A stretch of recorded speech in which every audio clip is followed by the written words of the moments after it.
నవరాత్రిలో పూజించే అవతారం శ్రీ కాత్యాయనీదేవి.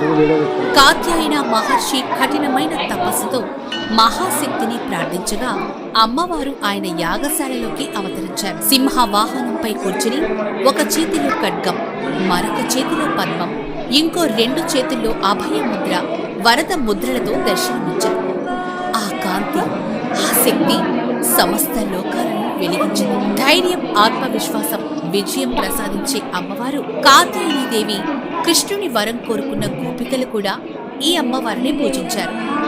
ఇవాళ కూడా భక్తులు హృదయపూర్వకంగా ప్రార్థిస్తే సకల శక్తిని, విజయాన్ని ప్రసాదించే దేవి శ్రీ కాత్యాయనీదేవి. ఈ నవరాత్రికి అందరూ ఆయురారోగ్యాలతో, అష్టైశ్వర్యాలతో ఉండాలని మనస్ఫూర్తిగా కోరుకుంటున్నాం.